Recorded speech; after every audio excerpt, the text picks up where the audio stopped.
I'm going to share my screen.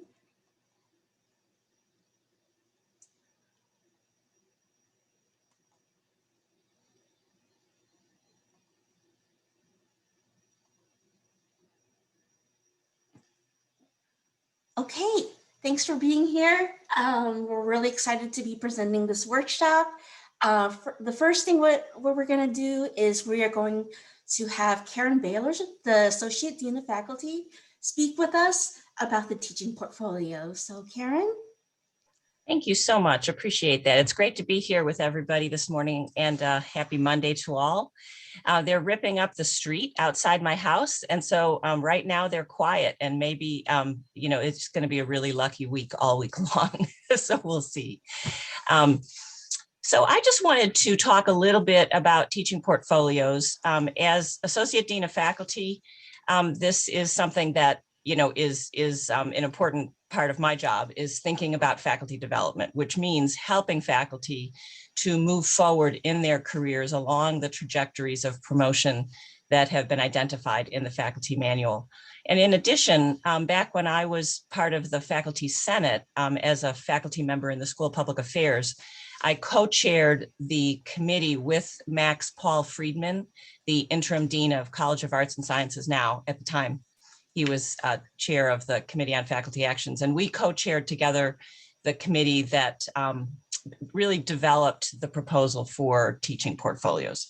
So teaching portfolios, we feel, are important at American University in order to capture a more multidimensional understanding of people's teaching and what they're doing in the classroom. So that really is the fundamental purpose of teaching portfolios.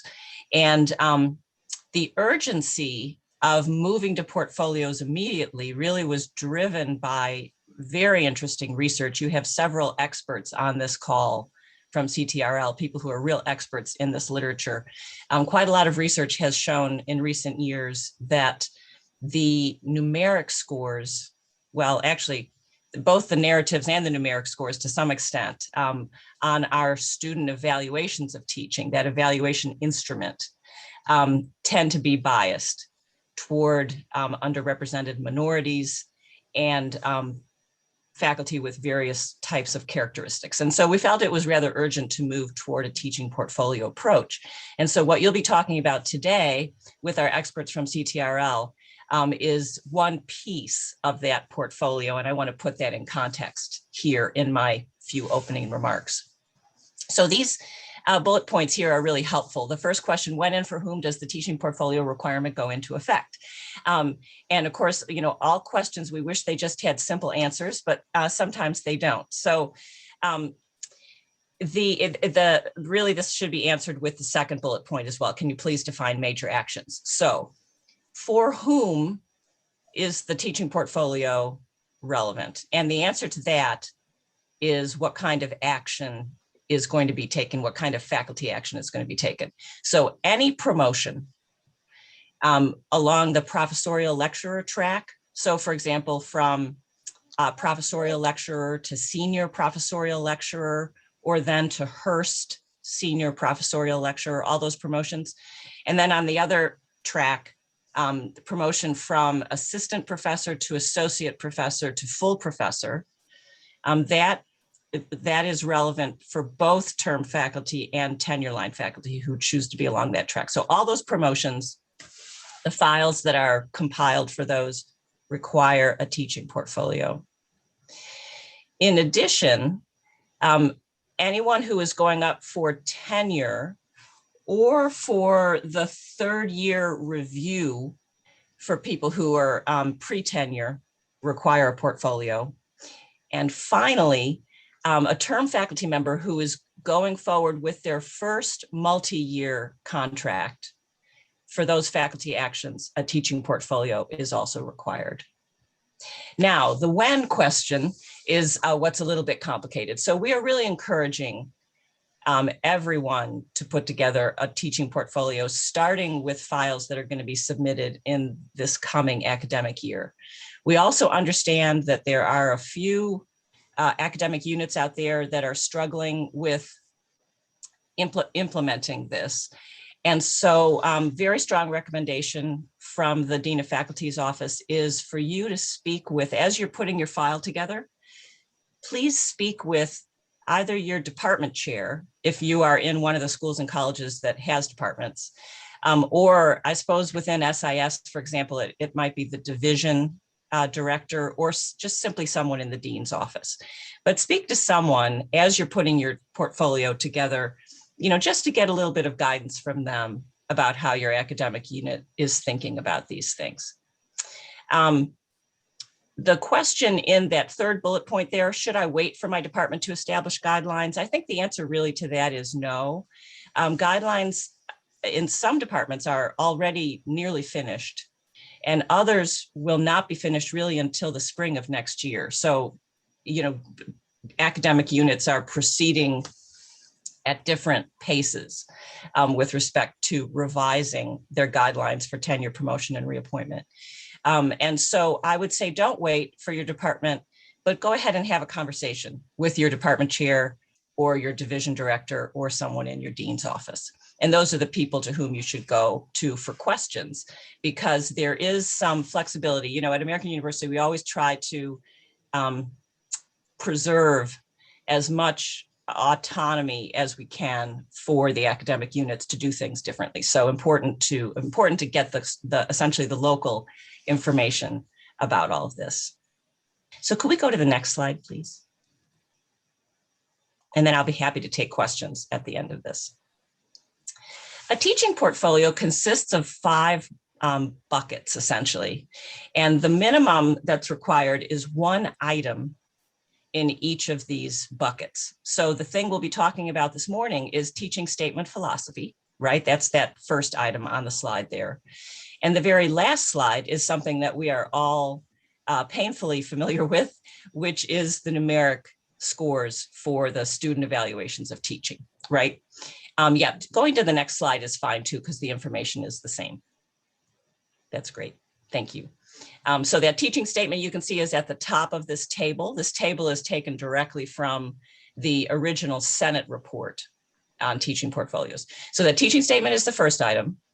The numeric scores for the SETs are the bottom item. And let me just dwell for 1 minute on that very bottom item, those SET scores. There are some universities around the United States that have eliminated SETs entirely. American University has chosen not to do that because we do feel that SETs can perform some useful functions, particularly in cases where there's a faculty member who has consistently low SET scores, which indicates that there's some struggling going on and perhaps additional assistance would be useful. So we have held on to SET scores, but we've done a couple of different things, really 3 important things. One is within a portfolio, the people on the R&T committees and elsewhere who are going to be reviewing that portfolio have been asked to never weight the numeric scores from the SETs more than, say, roughly about half, 50% of the total assessment of the portfolio. So SETs are being put in their place. As Max Paul Friedman likes to say, they're being decentered or dethroned. This is important because in many, not all, but in many academic units across AU for years and years and years, the numeric scores have really been, the only standard that's been used for evaluating teaching. And that is officially a violation of the faculty manual, which says that teaching ought to be evaluated by methods beyond SETs.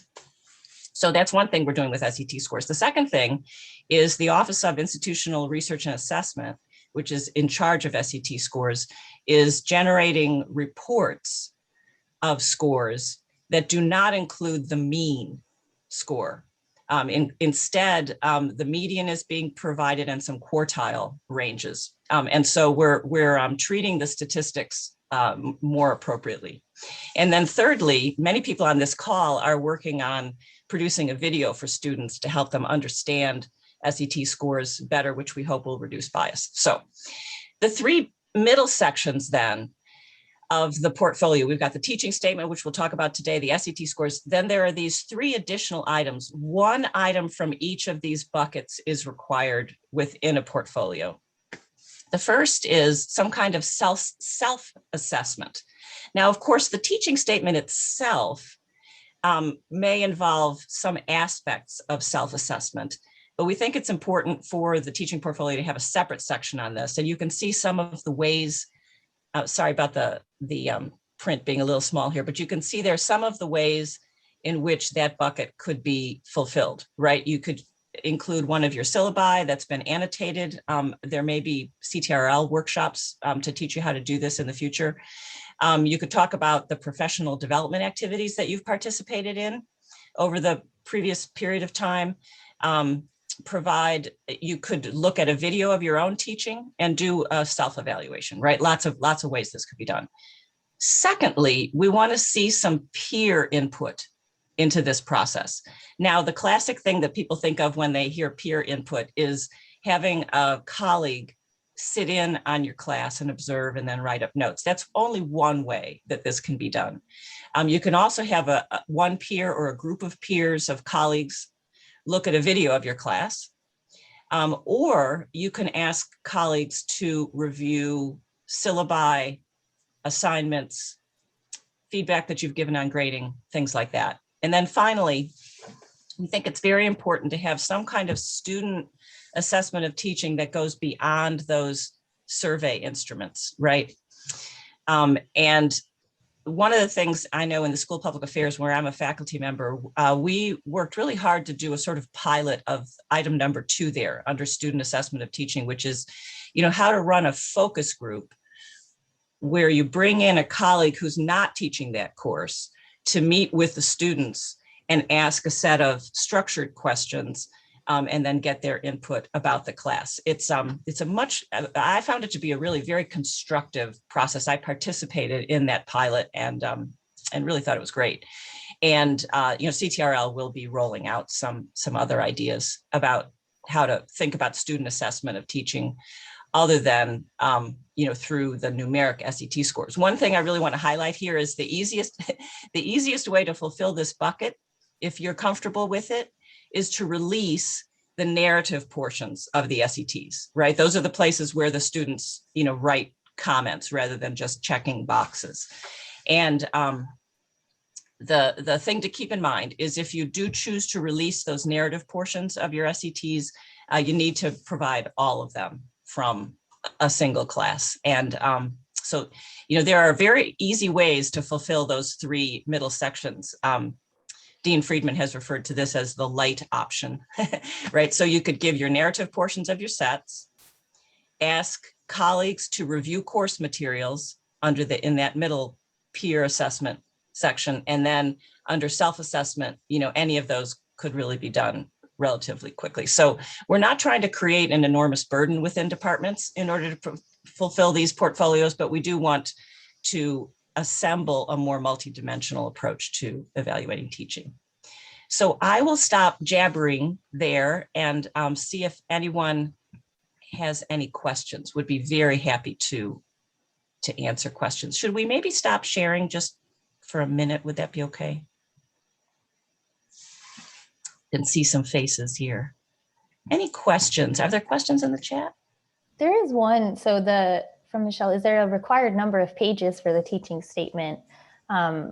We have an answer that we would probably give, but while we have you here, how would you answer that, Karen? It's really a great question. I am not aware of any campus-wide answer to that question. So I think that would maybe be another thing where it would be good to just check in with your department chair.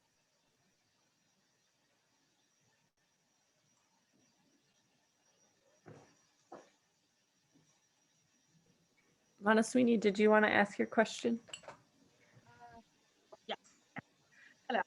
I'm a PhD candidate at SIS, and I'm interested in entering the academic job market next year.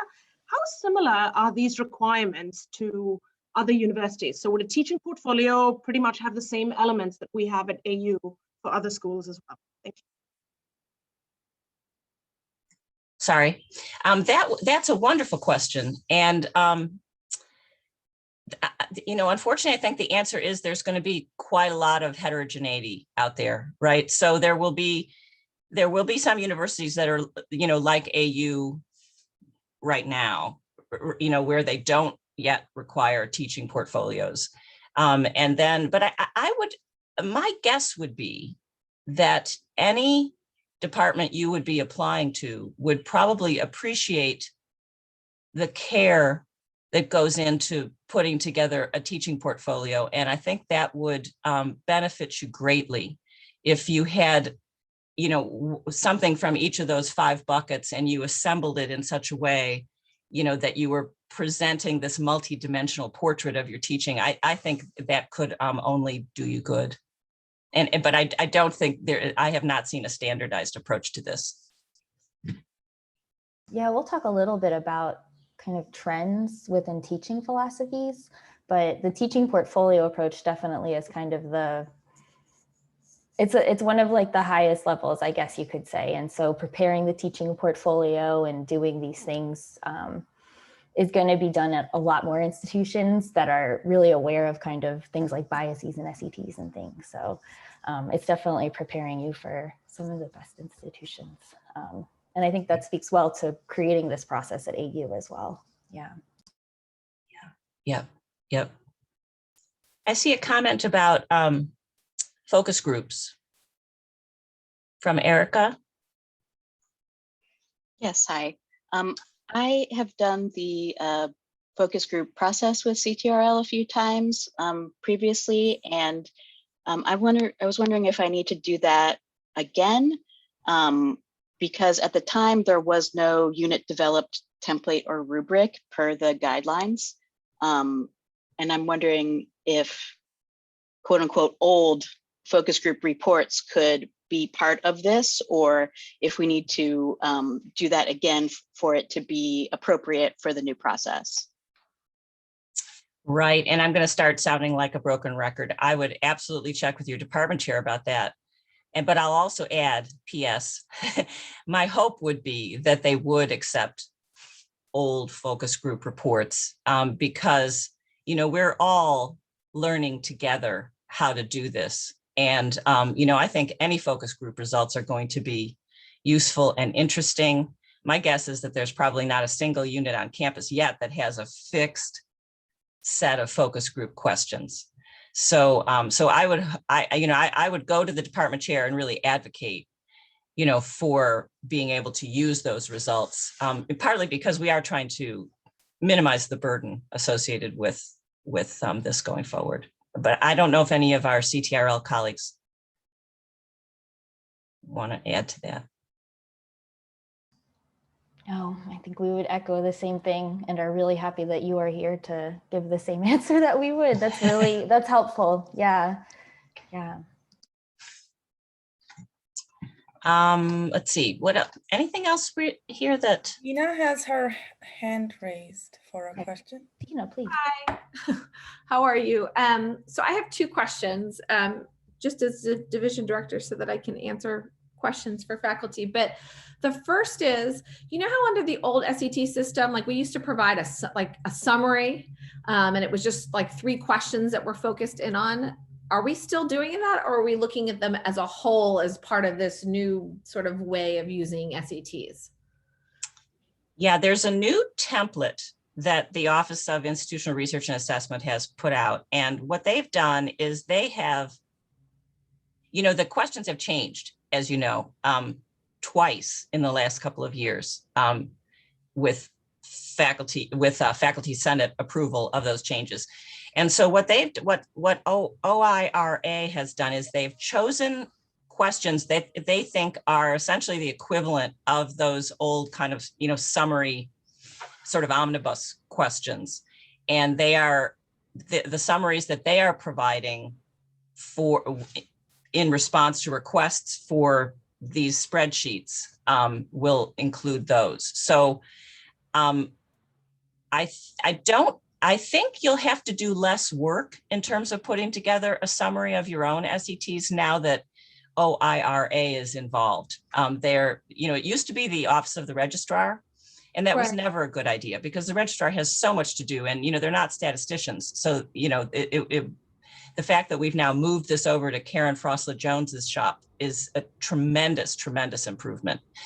So what you might want to do again is talk to your department chair and ask for an example of what they want these summaries to look like, and they'll have a better sense, because they've now started to see some of the products coming out of OIRA, which are being produced for tenure promotion, multi-year appointment files, but also for merit this year. So Right. we're all starting to get a sense of what these new reports are going to look like. But you don't know which questions, like in the other ones, it was like 14, 15, and 16. Question 14, 15, and 16 were the ones that they wanted the summary, but the questions aren't exactly the same. So I don't know which ones are equivalent. Like you don't know which ones the university is sort of focusing in on.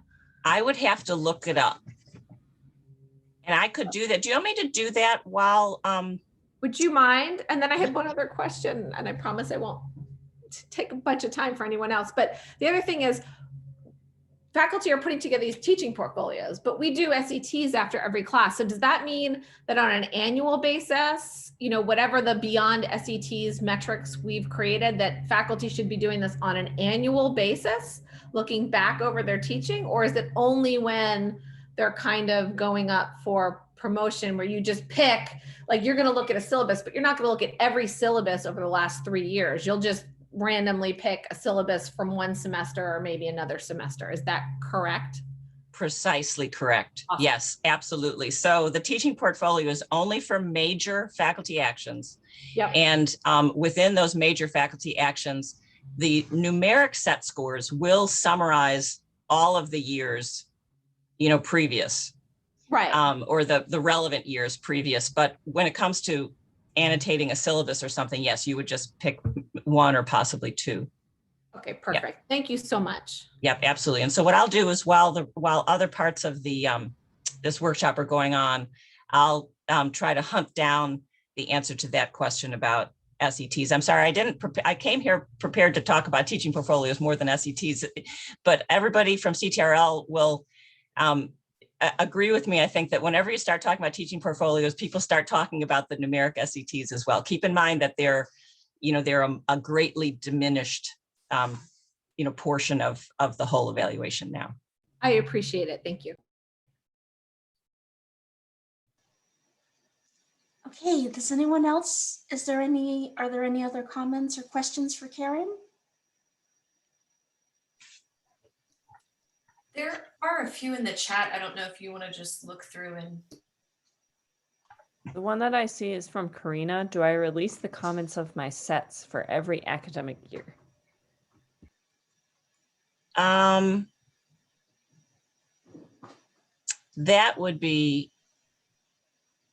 would overwhelm the reviewers, wouldn't it? So, some of this we haven't sorted yet.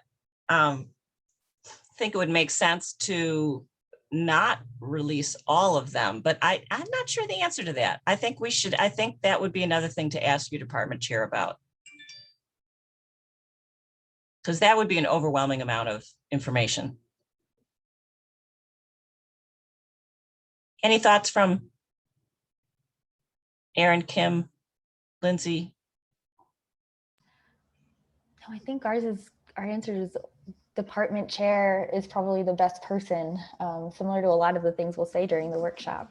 Yeah. We have ideas of things that are trends and ideas of ways to visually display your SET data. So, but it'll always come down to, it depends on what your department wants. And every year seems like a lot, but it might not be to some departments. Yeah, it might not be to some departments. Thank you for saying that important point. These are great questions though. Thank you. Yeah, they're great questions. And I love Joseph's approach in the chat. Everybody should have a look at that. It's just very responsive, terrific.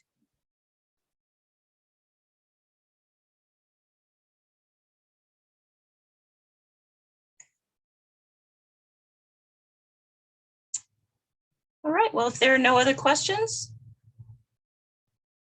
Thank you, Stephanie. And I'm going to turn off my video while I hunt down this information. Take care. Thanks, Karen. Thanks a lot. Thanks. This was Thank you. extremely helpful. I'm going to share my screen again. Okay. And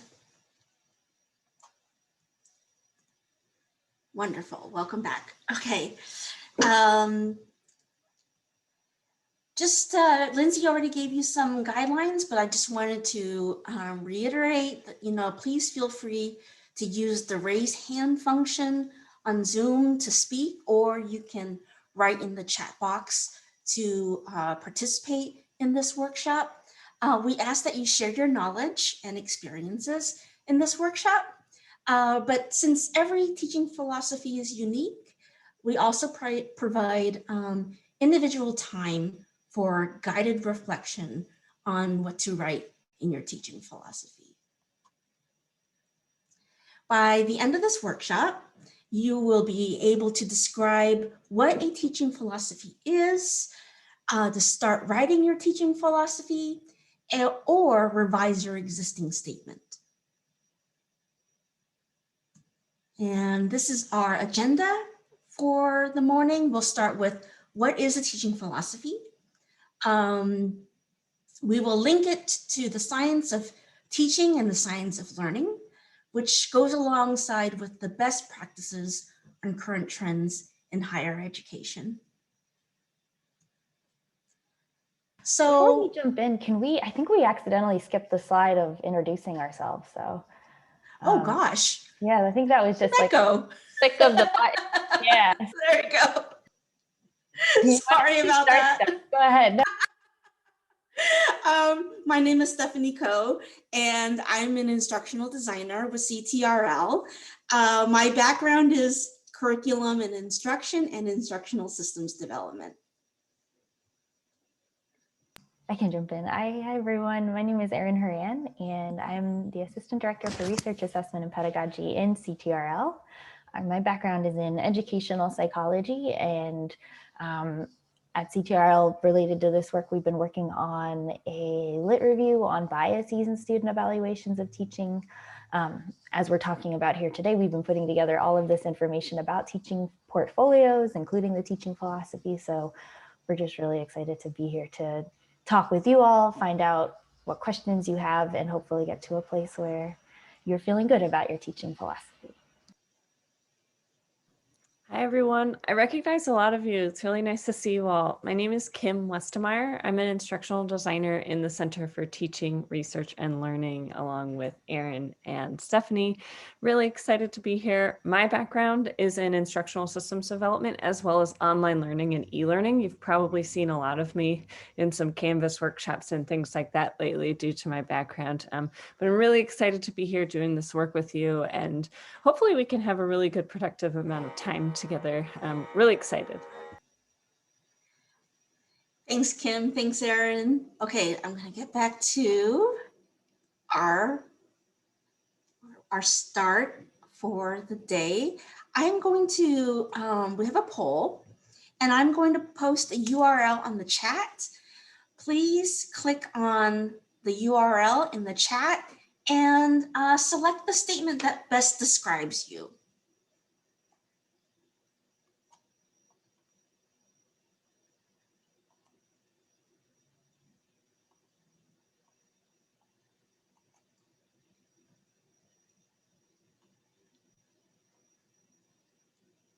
I'll give a few minutes for this. We're getting some responses coming in. This is great.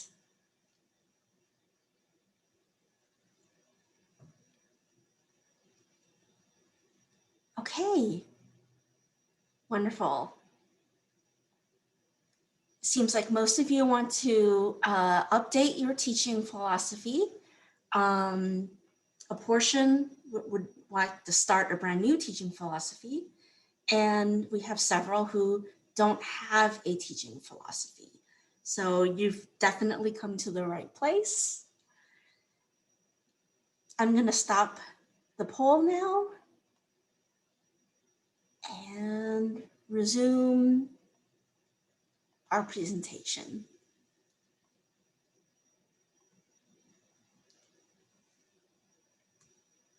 Sorry, I started it from the beginning. Okay, great. We're gonna do a warm-up. So I'm going to open up my chat, and in the chat box, please answer, why did you become a professor? And we'll give a few minutes for this.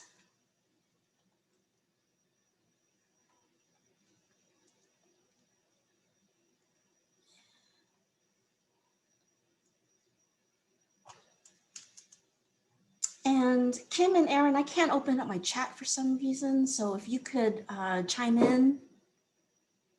Sure, I'll take a look. Nothing yet. Well, one thing so far, but that's all. Jesse said, because I love teaching. And Dina says, to share my professional experience and expertise with students. Love it. Jenny, I really enjoyed teaching / being a TA during graduate school. All the other grad students hated it. So I realized that not everyone likes it and I should do what I love. Yep.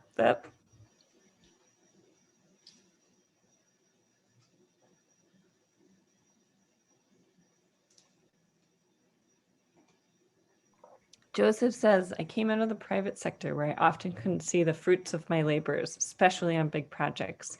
In teaching, I am 0 degrees removed from the ones I serve and see the fruits of my labor every semester. Absolutely. Sarah, I loved the instant gratification of teaching compared with research. Manaswini, I enjoy being in academia and I had a great professor, so teaching is one way I can continue. And Karina, I love my subject in teaching.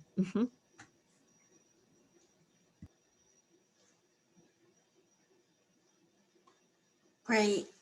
And oh, Lorita, I can read my chat now. I like teaching adult students because it's fun and exhilarating. It's a joy.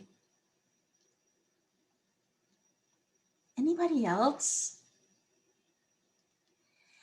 Now, the reason we did this warm up is because we want you to keep your answer in mind throughout the workshop.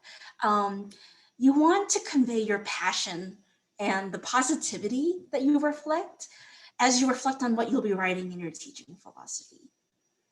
So I'm going to move on. So what is a teaching philosophy?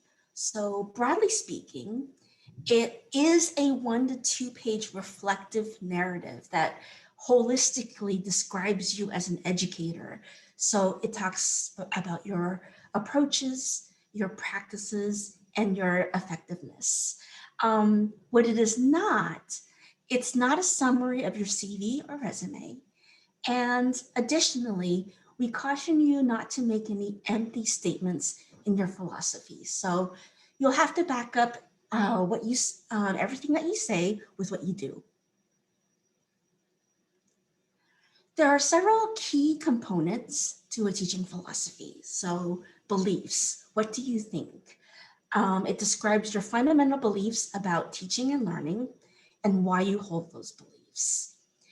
Strategies, what do you do? It states how you put your beliefs into practice by what teaching strategies that you use. Third is impact. What effect have your teaching strategies and approaches had to student learning? What effect did it have to your colleagues? And finally, future goals. How will you improve? It outlines your goals for continuous improvement, such as professional development and growth related to your teaching and learning practices. So to address these specific components in your philosophy, we have some guided questions, some questions to guide you. Okay, on your beliefs, what are they about teaching and learning? Why do you have these beliefs? And have your beliefs been formed by your experience or by literature?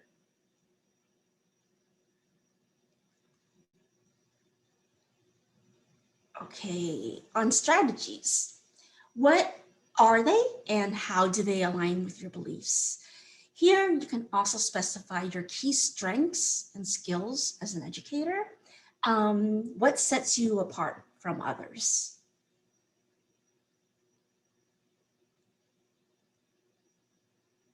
On impact, how do you evaluate your impact?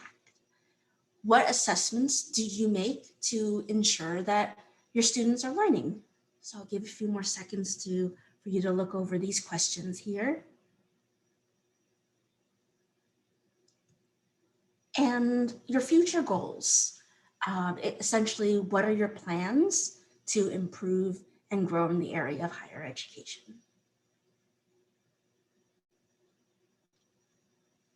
Okay, so now it's your turn. I can't, for some reason, my chat box is a little buggy. So please type in the chat. Think of a good teacher you've had. What about their teaching methods made them a good teacher?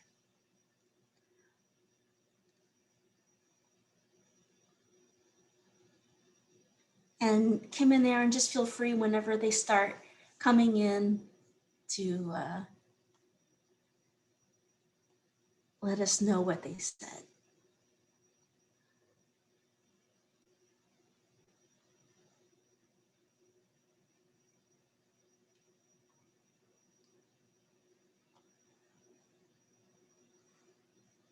Jenny wrote in the chat enthusiasm for the material. So they're excited about it.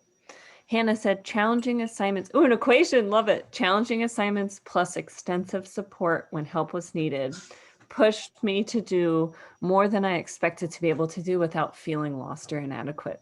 Yeah. Olga, teacher that was demanding while provided all the resources needed. Jesse, they involved the students in the learning process, asked for feedback, and showed their passion for the content and made it contagious. Yep. Erica, I had a great teacher for classical sociological thought, and he had us write our essays about the material before we discussed it. So we were all involved during the lecture. Piper says energy, engagement, and connection. Michelle, my chemistry teacher, was very engaging. She had games, trivia time, etc. during the class. We had fun while learning. She inspired me to major in chemistry. Larita, very involved in my learning, not just presenting the information. Yeah. Aleka, he was fun in class and fair in evaluating students. Great. And the reason why we're doing this is because this leads to our next section. Thanks a lot, Kim, for reading the responses. It leads to our next section about the science of teaching and the science of learning. So Kim, I'll let you take it away. Sure. So the science of teaching and the science of learning are typically, two different bodies of knowledge that have operated kind of parallel to one another and not necessarily in communication and conjunction with another. So the science of learning is really, how do we know the things that we know? What are the practices that encourage the maximum amount of retention of information and knowledge? And the science of teaching is the practice of delivering information and creating an environment that, optimizes for learning. But oftentimes these two fields, as I mentioned, do not communicate with each other. And it's such a loss, I think, in terms of kind of what we're doing in our own teaching and how, a lot of people approach teaching as well. So when the science of learning and the science of teaching, you can go to the next slide, Stephanie, end up converging, they can inform one another. So the science of learning, really the success of the science of learning, it can't exist in isolation, right? The lab is not a realistic place for us to really create, conclusions and draw conclusions about the real world, in quotes. Likewise, the science of teaching really should have some evidence-based practices to it. Sometimes, what happens in the classroom, there's not necessarily a reason behind why that particular thing is effective. And so when we combine these two things, we optimize our ability to really and truly enhance the learning experience and really increase the amount of learning that happens for our students. And so we're telling you this, or I'm telling you this, not necessarily so that you create a teaching philosophy that has this very extensive kind of literature review and has a very large reference sheet. No, you know, we're telling you this simply because we want you to think through your teaching and what are the teaching techniques that you use. You probably already are using teaching techniques from the science of teaching for sure. And a lot of you are probably using evidence-based practices as, you know, that have, excuse me, come out of the research of the science of learning. And so what are these evidence-based practices? How did you discover these practices? And how can you then take this information and communicate it in your teaching philosophy? We're talking about the why here. Why do you do specific things? You know, the why could be that it works for me in my classroom, and their research has shown that creating an inclusive environment increases the amount of learning or structure in an online course. So those are the kinds of things that we want you to think about here when you're looking at the science of learning and the science of teaching. And if you go to the next slide, Stephanie, this is kind of one other question for you to kind of chew on as you're thinking of writing your teaching philosophy.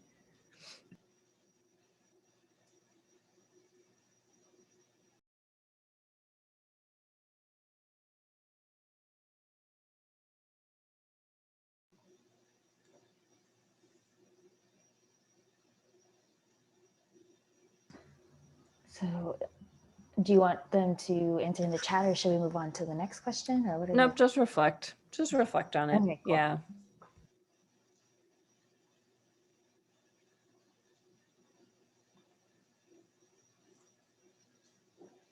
All right.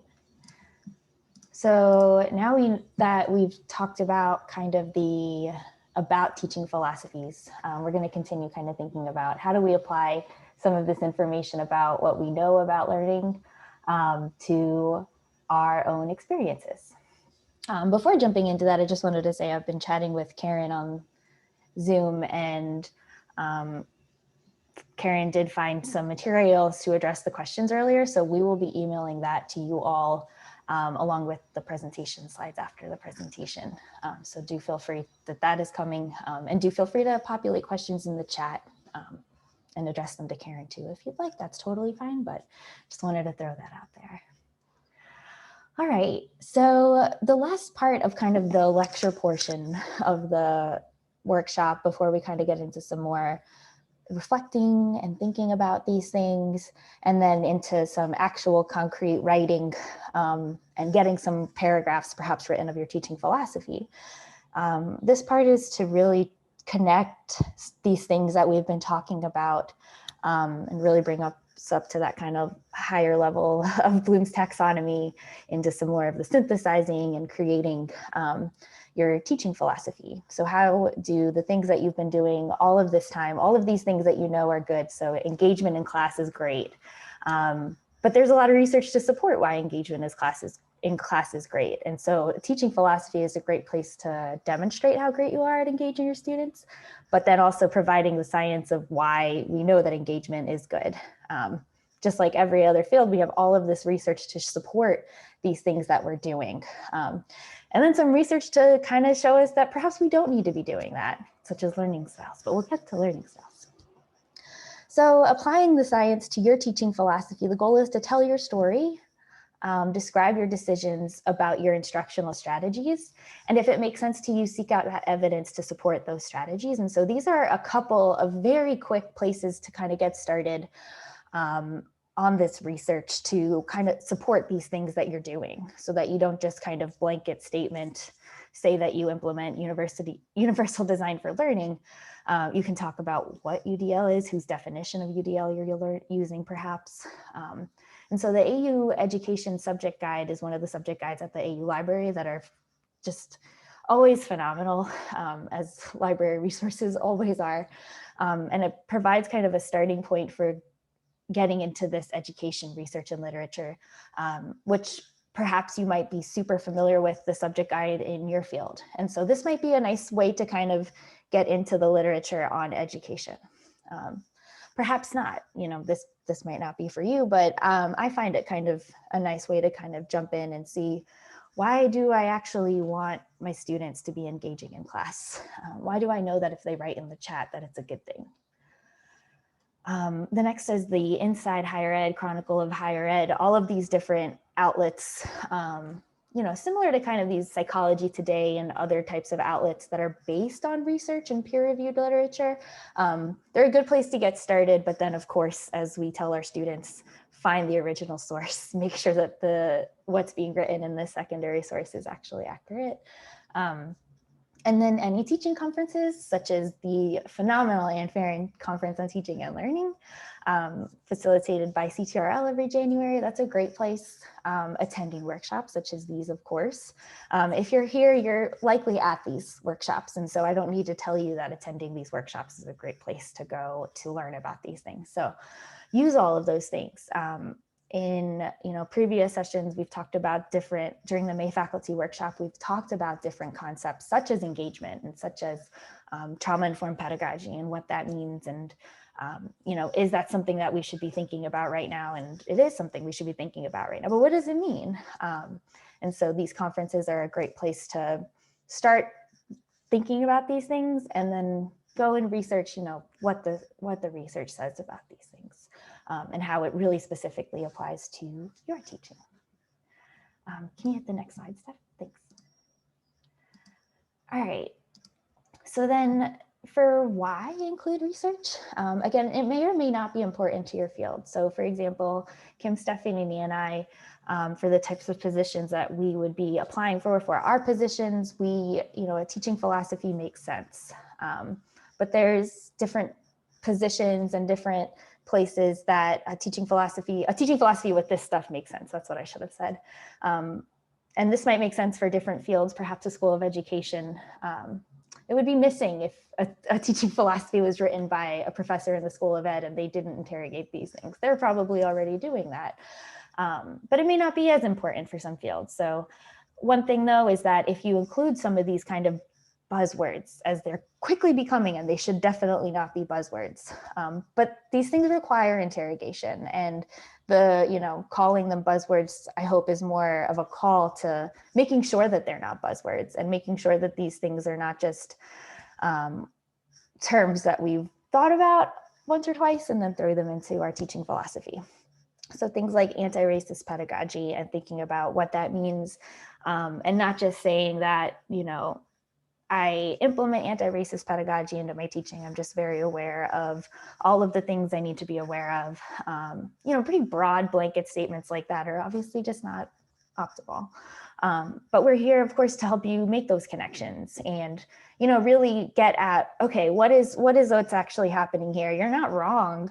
It's just important to perhaps interrogate that a little bit, especially for some of these things like anti-racist pedagogy, diversity, equity, and inclusion, and, thinking about just the problematic way of inserting diversity, equity, and inclusion as the term, or, what that actually means. Are you focused on diversity and equity and inclusion? You're doing all of that?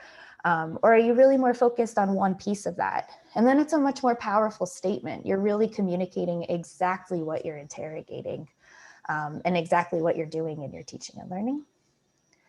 And then finally, universal design for learning as one example.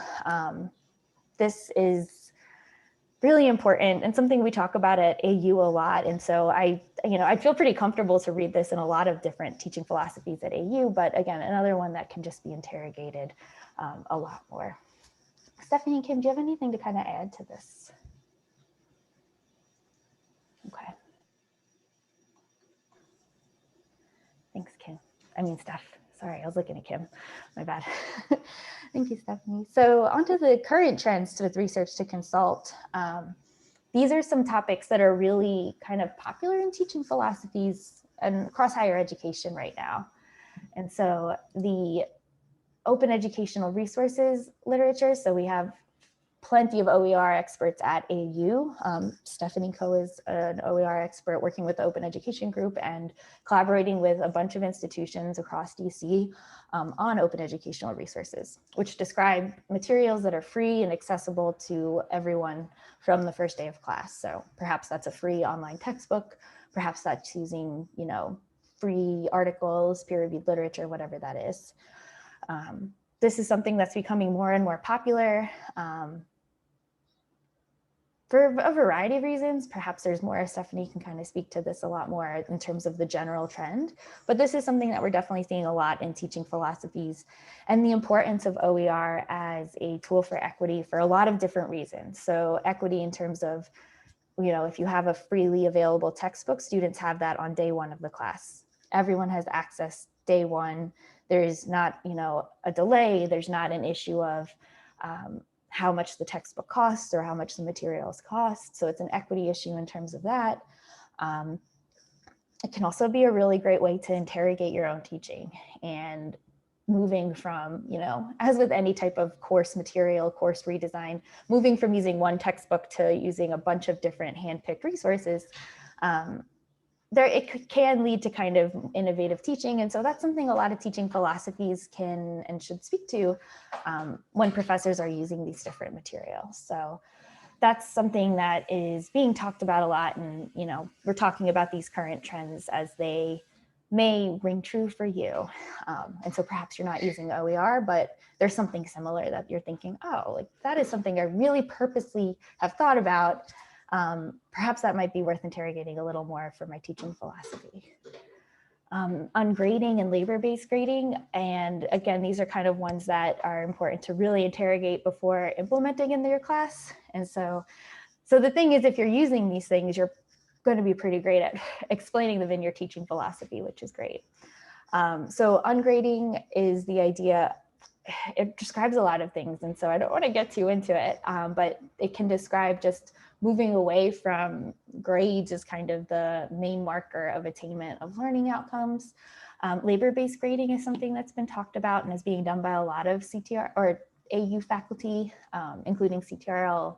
SOTL faculty fellows are implementing some studies with labor-based grading, where the idea is, again, rather than your performance on one piece of assessment, your performance is based on the labor that you put in getting up to that final product. And so the goal is to have students not just spending time on tasks, but reflecting and thinking about these things. And that's going to lead to a different product, even if the same people put in the same exact labor in this case. So lots more, there's a lot more that goes into this thinking, but you can see how there's a lot of things to be talked about in a teaching philosophy. Might be the perfect place to really just go in depth on why you are approaching your teaching and grading this way. And then trauma-informed pedagogy, as I referred to earlier, this is something that we're seeing a lot in just across the higher education literature. But during the pandemic, it's kind of come up, especially in the last year, as we've been much more, as there's been a lot of discussion about racism and systematic racism and all of the different things we have to be, that we've been experiencing as a world. And those are things that our students are bringing to the class. And so while you don't have to address these things and you don't have to treat these traumas by any means, it's good to just let that inform your pedagogy and let that inform how you teach in the online environment right now, as well as how that's going to inform approaching the face-to-face transition in the fall.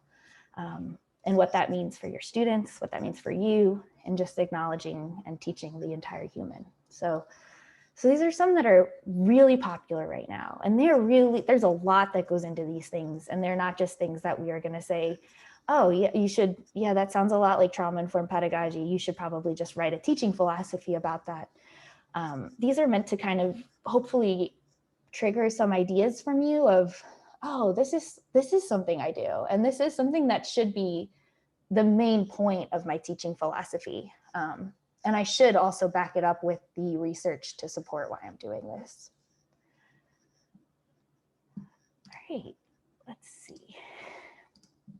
Can you go back actually, Steph? I do want to take a sec and just kind of pause just pause and take any questions. We've been going about an hour now. Are there any questions? I'll just take a sec to just be silent, and feel free to raise your hand, post in the chat, anything that you just kind of would like to throw out for me, Kim, or Stephanie, and then otherwise I'll just move on.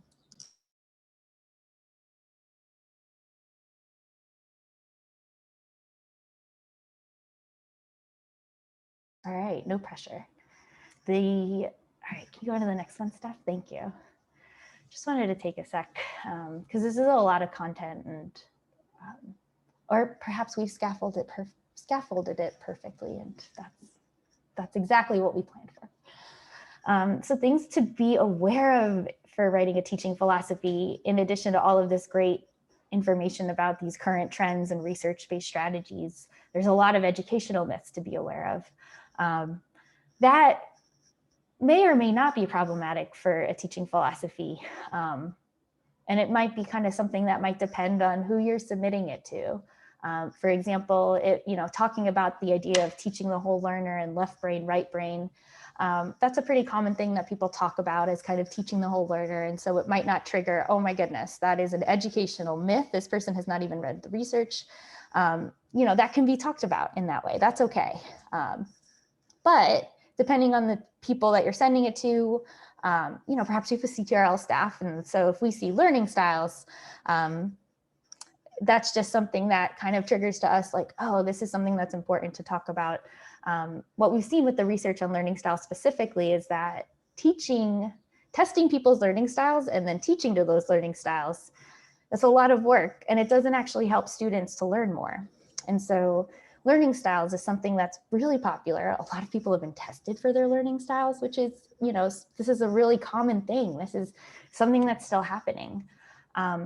It's not a huge deal. It's not going to be detrimental to a student's learning, but it's a lot of effort to spend on something that doesn't actually help students. And so definitely the goal should always be kind of getting at getting multiple modalities and teaching students with multiple modalities so that they learn, rather than trying to figure out the best way to teach each student. It's just a lot of time for people who are teaching humans. You just want to get more bang for your buck, essentially, I guess. And then left brain, right brain, as again, something that's talked about as a myth. There's a lot of these, but not super, it's not huge. It's just, these are things to be kind of aware of, that learning styles are not really something worth kind of interrogating more. And we are super happy to talk about learning styles. I am always happy to talk about learning styles. Great. All right, so on to the next slide, Steph. Thanks. Oh wait, can you go back? Actually, I see Tara has a question. So when you were talking about DEI as a topic that needs examined more closely, it made me think of current focus to decolonize the curriculum or course content. That's great. Do you have recommendations for resources we could turn to in order to highlight those efforts in our course design? Tara, that is phenomenal. Kim, do you want to talk about what you just put in the chat, and I can build on that? Sure. So CTRL has created a website which has a bunch of diversity, equity, and inclusion resources, things like further reading, articles, research, etc., which is probably a good place to start. It has different layers and facets of DEI and how that can manifest in the classroom. And I think that's a really good place to start looking into these practices that are evidence-based and examining them for potential use in your teaching philosophy. Absolutely. Yeah, that's a great resource of just so many resources that Lindsay and CTRL has put together, a lot of CTRL have put together. And I also want to say, this is not, you don't have to include these things either. Decolonizing the curriculum is something we've heard a lot about, and it can refer to a lot of different things. And there's a lot of ways to kind of approach decolonizing your curriculum. But it takes a lot of thinking to really think about all of the elements of what's happening in our syllabi that needs to be deconstructed in your entire course. So you don't have to implement all of these things. And this is not a call to you to redesign your course so that you can now talk about these things in your teaching philosophy. Definitely not necessary. It's not necessary to find the correct term that applies to all the things that you're doing. We're here to provide that information to apply that, but you can, if you're revising your teaching philosophy and you're like, oh, that is within this research area. This is not meant to be, you need to include these things, just it can make it really strong if you are thinking about these things that are happening. It's just important to make sure that you're including that. Let's see. Some of the evidence behind the concepts mentioned, putting keywords like labor-based grading into Google Scholar, but I'm not looking at the best paper. This is a good question. So the way that I might approach this type, that's great, Kim. Trying to find the scholars who look for it as one way. I think labor-based grading in Google Scholar is a great place. Kim, do you want to talk about Asao and his work and when he came to the AU actually? Sure. Yeah. So I think that, it's the common practice that most of us do on our own fields, right? Is looking at a paper and then looking at the reference section and then continuing to look at and following this kind of breadcrumb trail of scholars who are involved in this type of work. Asao Inoue is one of the scholars who's involved in labor-based grading. Has written a book. It's actually an open educational resource as well. So it's free and available. Yes, pretty amazing. So I'd say start there. There are obviously other people who do this work though. So I don't want to say that, he's the only one who approaches this work, but start there. Erin, Stephanie, and I also this is the field that we're in. And so if you have any questions like that, like where do we start for this? Talk to us. We have a lot of information about this. This is our life's work, truly. And we're very passionate about it. And we're really excited to talk through this. So anytime that you have any questions about like, who do I start? Where do I even start? If we don't know the answer, then we can at least help you get onto the right track and find out who does know that answer. Yeah, building on that and kind of getting at Jenny's point in the chat, we are happy to review materials with you. Probably the best way to do this is to request a consultation, and then that'll go to all of us and we can kind of decide who might have the best background for the request. In terms of diversity, equity, and inclusion, anti-racist pedagogy, these are definitely pieces of syllabi and course materials that we are going to be reviewing, and you have access to all of the teaching portfolio documentation on our website, but those are in constant revision. And so we're really being mindful. Actually, this summer, we're thinking a lot about what we're missing. And we definitely want there to be places specifically looking at how does this professor not just create a respectful environment, an equitable learning environment, what are the things that you can observe in the class that show this. So the goal is for all of our materials, anything we review, whether it's your philosophy, whether it's your course, we're looking at it with a lens for all of these things that we know are key to pedagogy, not just right now, but all of the time. Yeah. But definitely worth thinking more about. We're creating these materials with you all and with Karen, and just trying to create these as they're needed. So that's a great thought, Jenny, and please do offer those ideas that might be helpful. Yeah, Kim, were you going to say something? I was. So these guides that Erin is talking about are, our work in CTRL was that we were requested by the Faculty Senate and the committee to come up with guides to help spur conversation in the departments at the department level. And so a lot of the guides that we have created are, questions and prompts and kind of rubrics in a way for you to start developing these different components. So this specific workshop is, one of N, meaning that we are going to have more workshops that are going to be talking through these different components as well. They probably won't be 3 hours or 2.5 hours like this one is. This one requires a lot of time to think through and write. But those other ones probably won't be as long, so stay tuned. I'm currently looking for the site that has a lot of the resources already uploaded to it so that you can start looking at these and start considering the questions that we've added there, either at the department level or at an individual level. So I'm going to find that site and I'm going to put it in there so that you have that resource moving forward. Another resource that I remembered, I can't believe I didn't put this on the slides because it's awesome. The CTRL Zotero account. So Zotero is a citation management system, citation management software where you can keep track of all your articles. And so we've created one at CTRL that just has a ton of topics: online teaching and learning, faculty development. There's some really specific topics like diversity statements in higher education, which we're researching right now. So there's some that might be more specific, but you know, we all have access to this.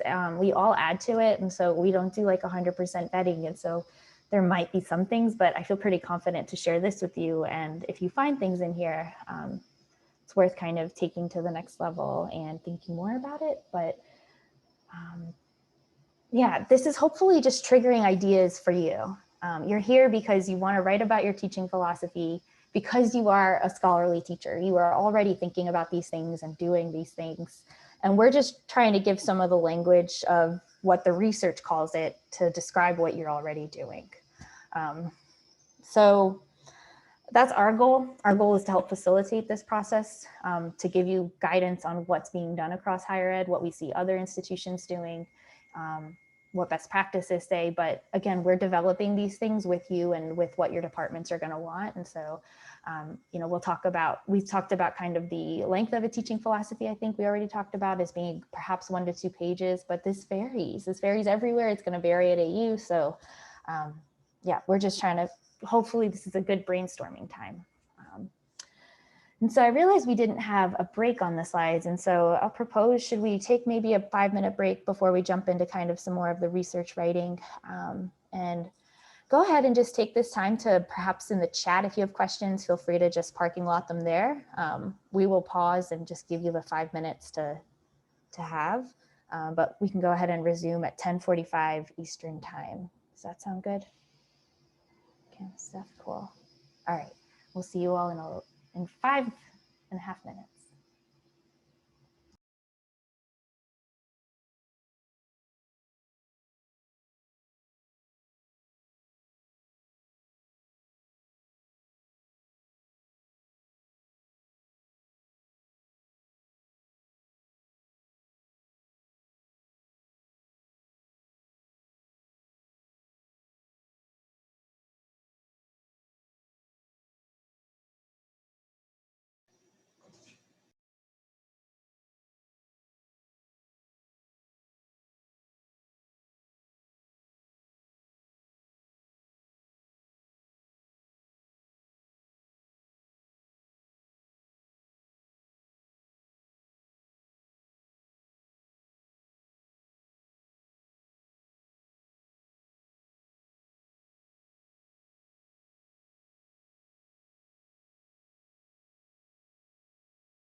Okay, welcome back everyone.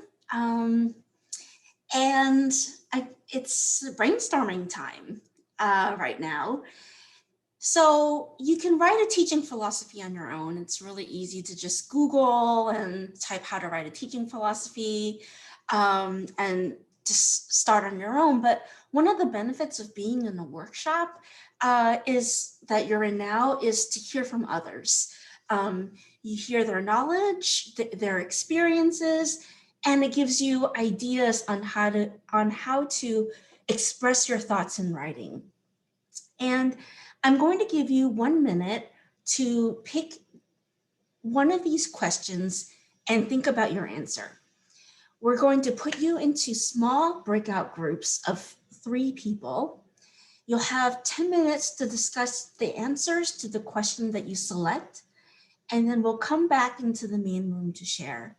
So I'll just give you 30 more seconds to decide what question you would answer.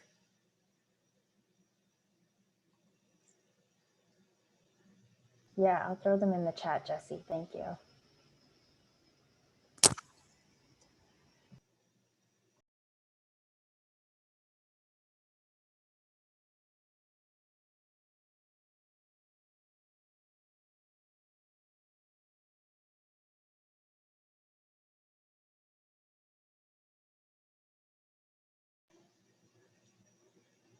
Okay, Erin, do you want to go ahead and, okay, good. Thanks, Kim.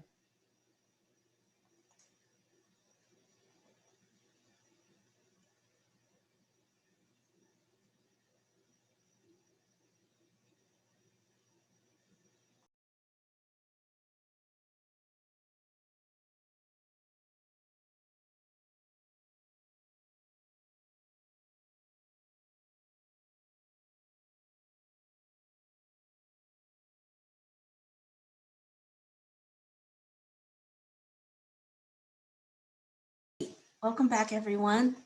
Now it's time to share.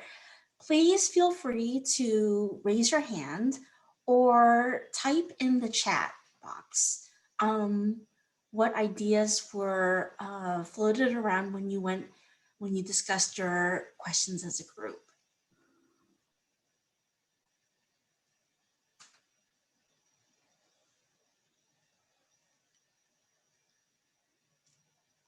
So we didn't ask for any representatives, which is okay, but there's a little reactions button. We went through this at the beginning, but just to re-describe, there's a little raise hand button at the bottom if you'd like to share out loud, or the chat's fine.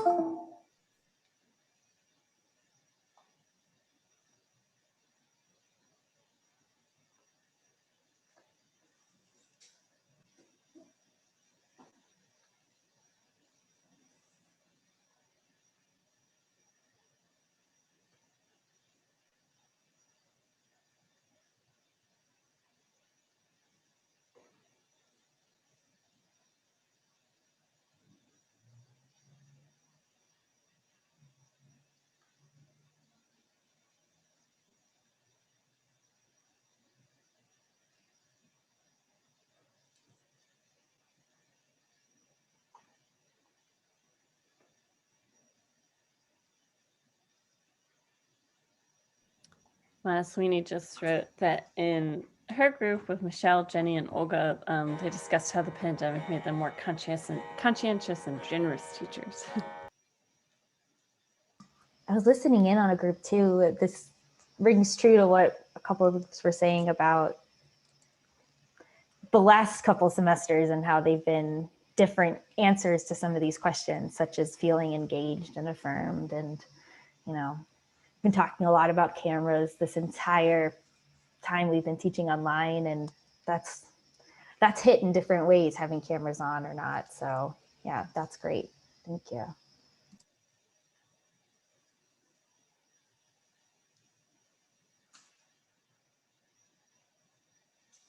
Okay, I'll just give a couple more minutes and then we can move on. Karen, please go ahead. Thank you. Hi, sorry to see if I can get my camera on. There we go.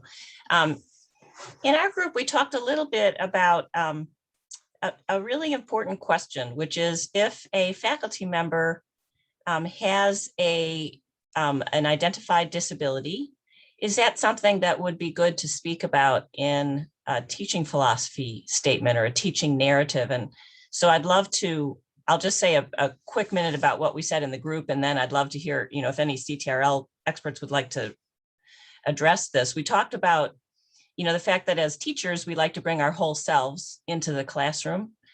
And so I think the other people in the group were really, the people in the group were all agreeing that that could be a very good thing to talk about in a statement, but that the individual faculty member, it's a very personal decision on their part. And so no department chair or anyone should require them to do that. But if they choose to do so, they might want to talk about how they navigate that in terms of the classroom and the work that they do with their students, and also possibly how it has made them more empathetic to students who also have disabilities. So it was a great topic to bring up, I thought. I think we've talked a lot about students and how they are not blank slates when they come into our classroom, and neither are we. We have our own experiences, expertise, backgrounds, etc., that we come in and bring ourselves into this classroom that we are creating here. And I think that if the faculty member is comfortable sharing that, it probably has had an impact on their teaching for sure. And I think it's interesting to kind of work through that and unpack what that means for them specifically. Absolutely. Yeah, information on diversity statements, which we won't talk about, but are something that are sometimes required in higher ed for different reasons, to be specific about how diversity relates and impacts to your teaching, research, and service just generally. And so there's a lot of discussion about self-disclosure and diversity statements, and should someone disclose anything in their diversity statement, and what expectations do universities have of people? And so, yeah, definitely it can be powerful to include these things, but at the end of the day, always being true to yourself and doing what's safest for you, and what this document is going to be used for. Yeah, it's a lot to consider. It's a really great conversation. Thanks for sharing that, Karen.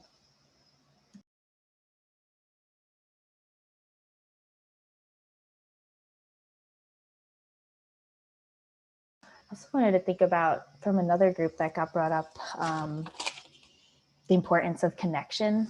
And they were talking about question 3, the engagement and affirmation in classes, and how that relates to, I was thinking of how that relates to things like having the camera on, and how that makes, you feel connected to students when they have the camera on.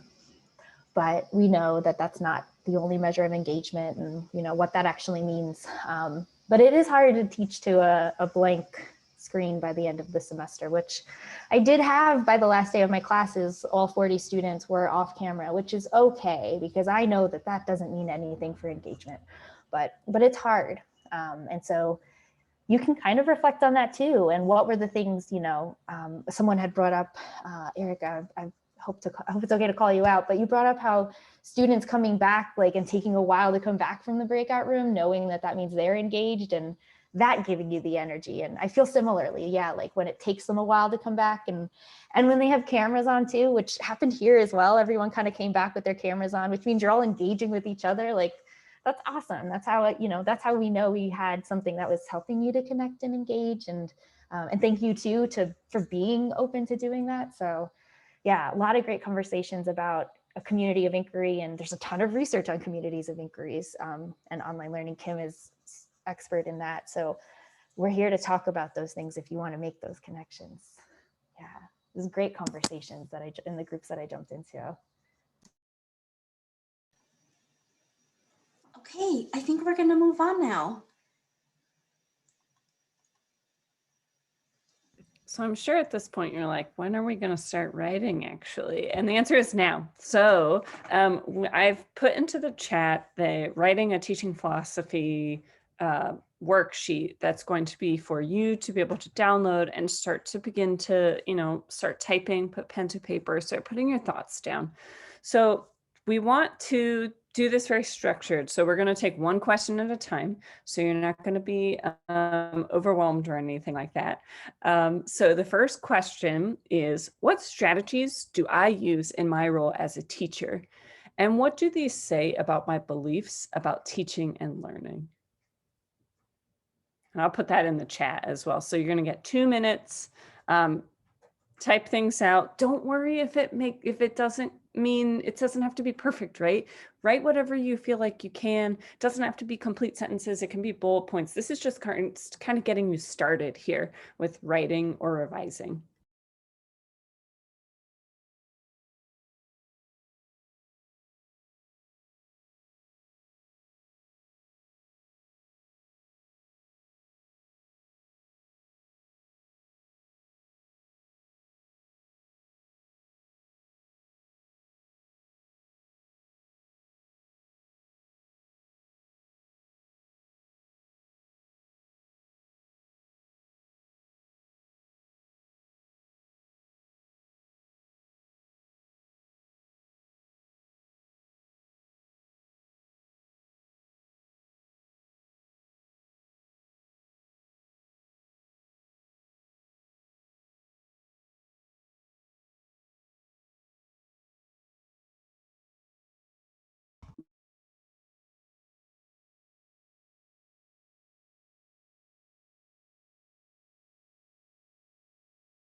Okay, we're going to move on to the next one now. So question 2 in that worksheet is, what 2 or 3 key beliefs do I hold about teaching and learning in my context? What matters most to me? Just take about 2 minutes, start writing things down.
Okay, and then the last question that's on that worksheet is, what do I want readers of my teaching philosophy statement to remember most about my beliefs and practices?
Okay, hold on to those answers to those questions because now we're going to be moving into very structured writing time. Awesome. So we're gonna just do some more of the same, but in a way that is totally designed for you. And so that's gonna require us to first create some goals individually, which we want them to be kind of specific, behavior-based, but we'll get to that on the next slide. So we're gonna have 2 5-minute writing sprints, I guess. So we're gonna set a goal, write for 5 minutes. Set the goal for that 5 minutes. We'll reflect for like 2 minutes, check in with everyone, choose a new goal or revise your current goal or whatever it is, and then write for another 5 minutes. And then we'll have kind of planning next steps for continuing to write your teaching philosophy. And so in this section, this is meant to be totally for you. And so a quick review of the concepts Stephanie went through earlier. This is meant to kind of go back and give kind of a quick holistic summary of what a teaching philosophy could be, but it can be, you know, a variety of things. And so these are really helpful teaching philosophy, including your beliefs, strategies, impact, and future goals. And so your beliefs refer to what you believe about teaching and learning. You know, I really think it's important for students to attain the learning outcomes, for them to work with the content and to talk about it with each other. The way to do that is to make sure I have breakout groups and students are always communicating. And I build a community of inquiry where students know that they're going to have to be talking to each other. The impact, what does that do in my classroom? Perhaps the impact that I expect. You know, you don't have to write a whole methods and paper about what you expected and what actually happened, but what actually happened to your students and then how you'll improve. So some of the things that you can include in the teaching philosophy. Next slide, please. Thanks. So some tips for these 5-minute sprints would be, try not to Google right now. This could be helpful and maybe it's not helpful to you. I don't know. This is just something that in prior workshops on teaching philosophies that I've done and been to, that's what we've talked about as being totally focused on writing. Perhaps parking lot ideas, either in the chat or on like a Post-it note near you might be good. But try to just focus on getting some words on paper at this point in the workshop. Try not to edit as you write. Describe and give examples. That's, you know, most important during a teaching philosophy, and just being as explicit as you can. I've heard the advice to really make someone want to be in your classroom if you're telling a story, kind of. So just be really descriptive, and feel free to write any other tips in the chat. You know, we're providing some tips based on writing a teaching philosophy. If you have general writing expertise, please go ahead and share those with everyone and with us too. All right, so step 1, we would love it if everyone could set the goal and perhaps throw the goal in the chat if you would feel so comfortable. If you don't, that's totally fine too. Go ahead and just write it on the side. But as Stephanie said, it's good to kind of build this community and hear from each other in this workshop while we're all here. So write in the chat what your goal is going to be. I gave some prompts here. You can use any of the prompts from throughout the workshop. These are some specific for writing teaching philosophy. So just starting with, for me, learning occurs best when, and then you just take it from there. How do you assess student attainment of learning outcomes? Why do you assess it that way? You know, why do you use essays and not projects in your classes? What do you see as the biggest teaching challenge always versus now? What does your discipline contribute to your teaching? So what kinds of things do you know perhaps from, I don't know, this, trying to think of a good example, but some research that you're doing and how you know that that's going to impact your teaching. That can be helpful to think about, discipline specific. And so this is an example goal. I'm going to write for 5 minutes to answer the prompt. What do you see as the biggest teaching challenge? So I'm going to pause for like just 30 seconds so that everyone can write a goal, and do feel free to share it in the chat if you feel comfortable. So this is your first goal for just the first 5 minutes. I'm going to pause for just a second.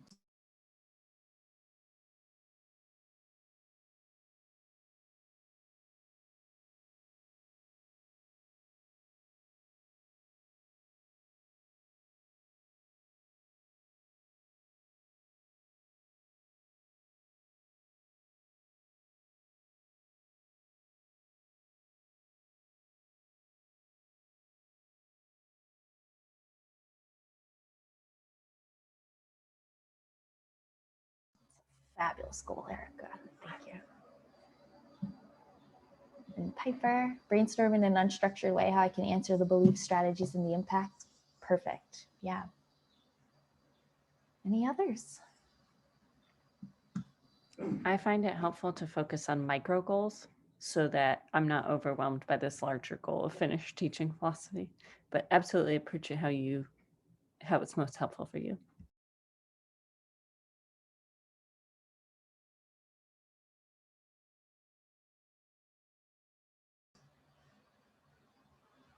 All right, I don't want to jump in before it's too fast and people haven't had a chance. So does anyone need more time to set their goal before we kind of set the timer? All right, I'm going to take control of the screen, Stephanie, if that's okay, and just put the timer on the screen. Sure. Okay, cool. All right, everyone. So that this way everyone sees it. This is really cool. Countdown timer. All right, 5 minutes. So please go ahead and please be here to check back in 5 minutes and we'll talk about attaining the goals and everything. Okay, okay.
Did y'all hear that? So Yes. loud. Oh my gosh. I'm so sorry. I'm sorry to myself. I'm sorry to you all. I'm so sorry. That was so loud. Really quickly, just going to throw in the chat a quick check-in, not going to take more than like a minute.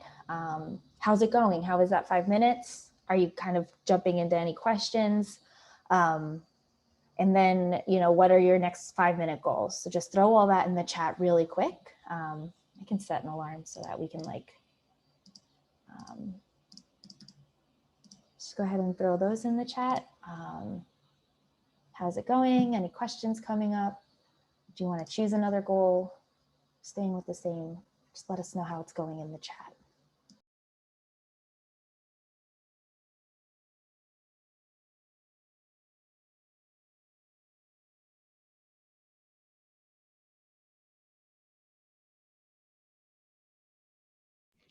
Piper says continue/revise.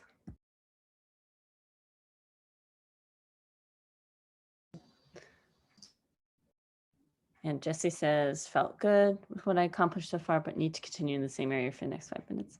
Lorena says, no questions right now. Just writing and reflecting at the same time. Nice. Awesome. Good. Sounds like it was productive. Yeah, great job, everyone. The writing and reflecting is hard at the same time. So I'm gonna go ahead and clear that. Thanks for sharing in the chat. All right, so here's another 5 minutes so that you're staying in the zone. 5 more minutes. Go ahead. Again, these are your own goals, your own, what you want to do for the next 5 minutes. Try to use this 5 minutes to, you know, work on your teaching philosophy, and we'll be back again. 5 more minutes. And start.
Not again. All right, that's the timer up. I'm gonna go ahead and stop sharing while we chat and check in on what's happening. So how was that for everybody as you kind of come back to presentation workshop world from writing world, which who says they have to be two different worlds? So I'll just put in the chat some of the questions that I'd love to hear from you all about, either in the chat, or please do feel free to go ahead and just raise your hand, or just unmute yourself too, if that would be easier, if the raise hand feature is kind of far. So just questions, how are you feeling? How is writing your teaching philosophy? How is thinking about these things? Just anything you'd like to share. And now's the time to, perhaps questions that you had. We'll move into kind of general questions, but just, yeah, how did it go? And I'll pause for just a second to let you write.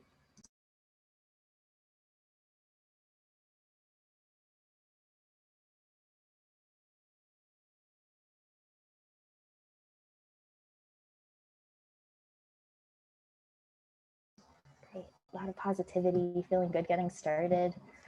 That's really great to read, because that was one of the goals, was to take time that you now have, which is hard to come by. So that's really great.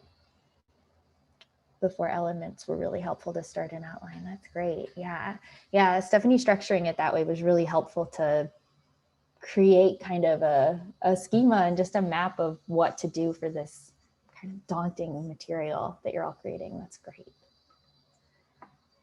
These are awesome. Thank you. Thank you for sharing. Steph, can you share the slides again when you're ready? Thank you.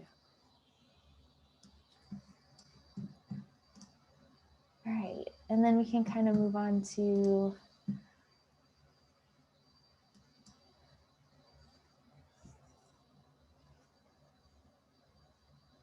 awesome. And then the summary slide. So this is kind of our final summary of all the things that we talked about the teaching philosophy. And we'd really like to take this time now to address any of the questions that you have in, wherever you've been keeping them. Because we know that these resources you can find these in a lot of different places, and you can, we have these resources on our website for writing a teaching philosophy. We have prompts on our website, but we're here to kind of talk through anything that might be helpful to you, like things that you're thinking about that you're, perhaps you're thinking of a certain field that might make sense, or whatever those things are. So yeah, awesome. Yeah, please do put your hands up. Let's go into question and answer. Just to summarize, include your belief strategies, impact, and goals, using evidence-based practices, and describe how you use them. So not just saying that you use them, but how. And then setting these goals for yourself. We've talked about some different tips that we've heard in general, but yeah, do feel free to set those goals, and we're happy to be here to help if that would be helpful. So Larita, you had your hand up. Do you want to go ahead and ask your question or your comment or whatever it was? I did, and I think you've answered it kind of just by going through the summary, because what I wanted to know, like when I start talking about my belief strategies, impact, and goals, am I supposed to provide an example of each of like my belief, whatever that belief is, the collaborative approach, and then I say, give an example of how I use it in the classroom, then my strategies, what does that mean? What does it look like? I mean, am I supposed to provide an example for each one of these is what I'm asking. So the question, probably not. And yeah, that could get really to be a lot for you to write and then for a reader to read. So I would say probably not. And I would say too, this is where once we start having some documentation and department heads, have perhaps rubrics to assess different teaching philosophies, we'll have a better idea of, how many explicit examples. But in general, no, you don't have to have a full example. I've seen teaching philosophies where it's just kind of one example, like one class, and then they bring in a bunch of things, and that may not be helpful for some uses though, like some institutions won't want that. So it depends, but probably not for every single thing. Kim and Steph, do you have anything to add to that? I would say use this opportunity to highlight what makes you a good teacher. So I know that we talked about someone that you thought who was good at teaching and what made them good at teaching. What makes you good at teaching? Is it the strategies that you have, the impact that you are looking to achieve with your students? I'd say use this as an opportunity to really tout what you are good at in the classroom and highlight that. So if maybe you're not as strong in one aspect, it'd be interesting to talk about that, but certainly look at the things that you're good at and focus on those things. Yeah, it'd be good to add also, what are you most proud of in your teaching practices? Um, that's what's kind of set you apart from other faculty. Yes. Thank you. Those are Yeah, thanks, Loretta. That's a really good question. Yeah, I wish we could, I kind of want to ask more questions, but we'll dive deeper maybe another time. Piper, your question. Yes, I actually have two, because one just came up, sort of building on Loretta's question, and asking that one first. It occurs to me that you have a belief and then you have a strategy that's aligned with implementing that or supporting that belief, and then the impact is what impact did the implementation of your belief have? Do you suggest going through them that way? So you describe a belief, the strategy that implements it, and the impact that you've seen, and then go on to the next belief? Or do you suggest doing all the beliefs, all the strategies, and the impact as three separate parts? Like many of our answers, it's probably it depends as well. And I've seen it done both ways. And it depends on your field and your department as well. So for me, I love assessment. And so I would be thrilled at the opportunity to create a table and a figure to show the alignment between all of these things and really just throw that into a teaching philosophy. But that's not going to translate well to other settings. Jesse actually messaged me in the chat, which was really helpful to, you know, it might not be relevant to include all of these different things depending on where you're looking and where you're submitting it. So the people reading your teaching philosophy may or may not care to read about the different fields of research with which you're aligning these things and with which your beliefs are built from. So it depends. It depends on who the audience is going to be, and perhaps what makes sense to you as kind of a writer and how you think of these things as well. Yeah. The second question is, I spend a lot of my time as a teacher, and I imagine that we all do, on sort of the grading feedback. And I attended something just a few days ago on looking at how you provide a student feedback. And that was really helpful. And I wanted to sort of try to loop that into this. But I'm kind of struggling to do so. And I suppose partly it could be in impacts if you see your students improving, or it could be a strategy. But do you have any suggestions in terms of how to think about how to more closely bring grading and feedback into thinking about a teaching philosophy? I have some thoughts, and I welcome, from Kim and Stephanie, of course, but anyone else too, please do feel free to jump in. Initially, the first thing I think of is all of the research on the importance of feedback and the importance of reflection, and how feedback is really it's facilitating reflection. It's kind of forcing a student to reflect with you. And so looking to the research that supports those things would be kind of where I would probably start. I'd love to hear other thoughts though, Kim and Stephanie, if you guys have, or if y'all have anything. That's what I was going to say. Take a look at the research on providing students feedback. It's a pretty robust field in terms of feedback. So things like timely feedback have been shown to have positive impact on learning. Facilitated self-reflection in terms of feedback also is very powerful in research. So I'd say look at those things. Yeah, Aaron, I think Aaron's suggestion of looking towards the research is a great great way to start. Yeah, the CTRL Zotero folder, we had a faculty learning community on peer review. And so there's some good information on peer review in there, which kind of gets into, you know, peer review at its core is kind of facilitating that feedback and reflection in another way. So yeah, kind of some starting points. Does that answer your question, Piper? Are those the kind of things that you were looking for? Yes, that helps. Thank you. Can I jump in for a sec on that one? Because I love that question. And it was making me think about the earlier questions for the breakout rooms, which I thought were terrific. And I especially liked that second question. I was in the breakout room for the first question, but the second question was basically about reflecting on the people who've influenced you as a teacher. And, you know, as someone who might be reading, you know, teaching philosophies, I think often any kind of statement of philosophy is more engaging for the reader if it reads like a narrative. And, you know, one way to do that is to, you know, in all of your answers to these excellent questions that the experts on this call are giving you, you know, to think about what's influenced you along the way, you know, to describe an evolution, to describe your teaching as, you know, where you are at this point in time along a sort of continuum of evolution. And so myself as a teacher, I often think about, you know, a couple of teachers I've had in the past, particularly as a graduate student.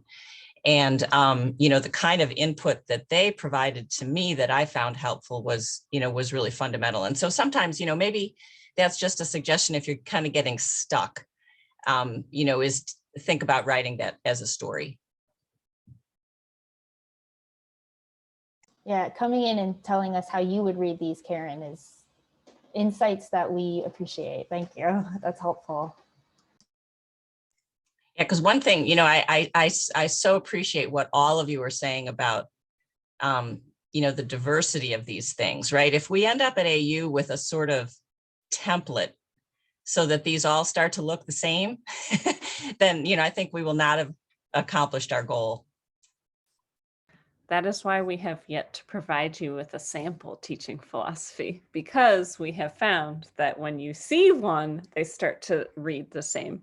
You know, all of our teaching is unique to ourselves. How I approach teaching is different, how Stephanie does and how Aaron does and Piper and Karen. And that's because we all have different ideas about teaching, and we all have this body of knowledge that we're drawing from with different strengths and things. So that's why we haven't shown you one. But if you do want to look at others, you can definitely Google it. There's a ton of teaching philosophies out there. I would caution you against doing that just yet. Get some thoughts down on paper, feel very, you know, get what you want out before starting to look at other people's, because your teaching is unique to you. So take a look at your own teaching, write that down, and then maybe look at some examples. Yeah, that's great, Kim. It's really hard not to just read a really good one and want to emulate that and, you know, be like, okay, I talk about the teaching philosophies I've read that tell a story about like a day in the class, and mine, I can't do that. I don't. I create tables and figures. So that relates to Jesse's question about, is this an appropriate thing for a teaching philosophy? And again, I would say it depends. I don't know if I'd go in depth and put a whole table of my alignment between these things, but I'd feel pretty comfortable putting in a figure or something for most of the things that I've had to write teaching philosophies for. But again, I know that I'd be writing this for probably, you know, people who, you know, for, I don't know, it's different. So our backgrounds being in education, we want to look at the research and include all of these things. And so it's different. It's going to be different every time we write it. And I love the advice too of the importance of continuing to revise, and this being a document that shows your philosophy. And so looking back at your philosophy is going to show that progress. Just like all of your teaching portfolio. So, and Jesse, to relate to your question, as someone who makes a living off of being systematic in their approach to certain things, I really love the idea of having tables that can show alignment or effect or belief and impact and things like that. I don't know that I would include it in the final product, but I think that it probably could help you develop your teaching philosophy in a way that is very structured, that allows you to kind of think of these things in isolation and then start to make connections. And then you can start to expound upon those connections to be able to have this more narrative-like conversation about your teaching.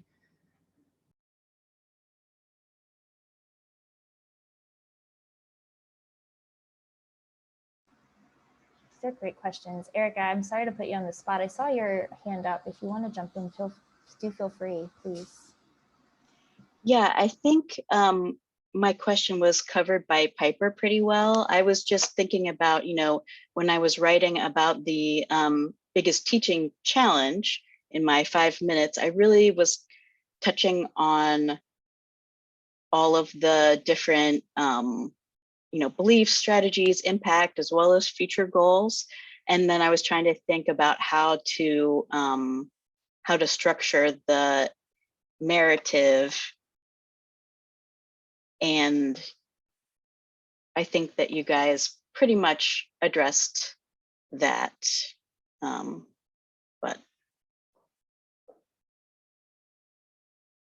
But we're leaving you with more questions than answers in this workshop, as we do. So I'm glad to hear that it was helpful to keep thinking about, but it does sound like you're kind of leaving with, yeah, much more questions than answers. Any other questions that anyone has at this point?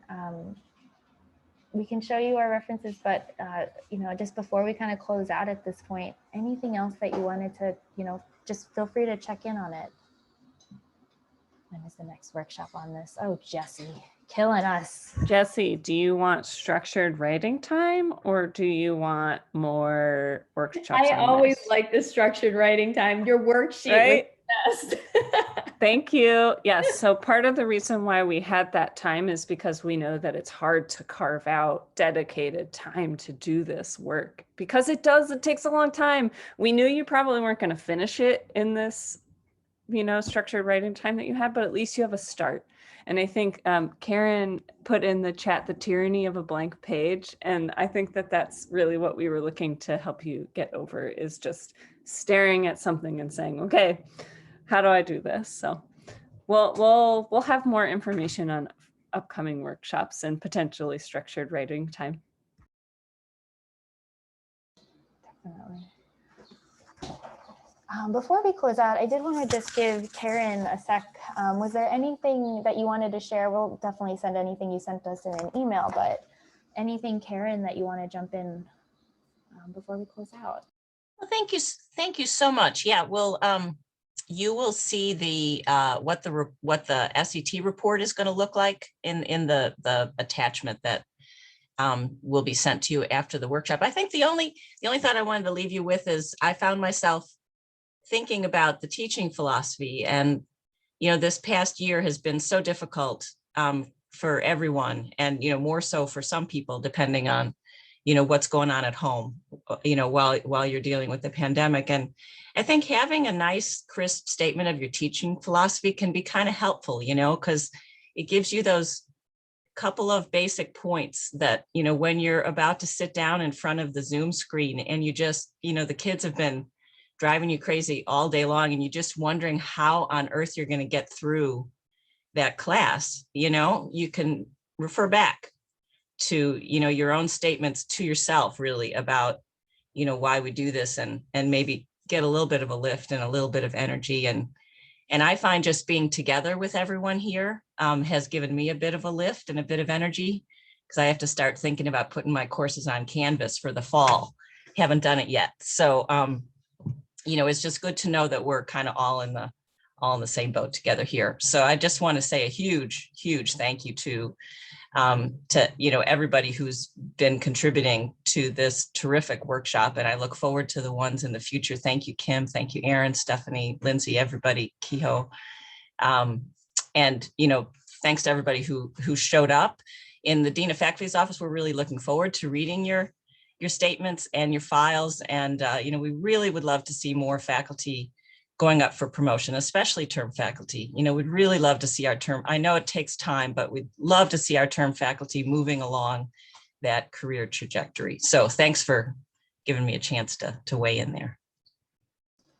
Thanks, Karen, for being here. And thank you, Kehoe, as well, for being here as well. It's really helpful to have so many people here to talk about this, and to all of you for being here. Thank you so much for spending time with us. And we're here to continue helping because we're leaving with more questions. But I think, Karen, your closing was really nice to just remember at the end of the day, it's about our philosophy of teaching, and the prompts about why we're doing this and why we wanted to be professors is really helpful to remember too, at the end of a very hard year. So thank you for being here, for all that you do for our students.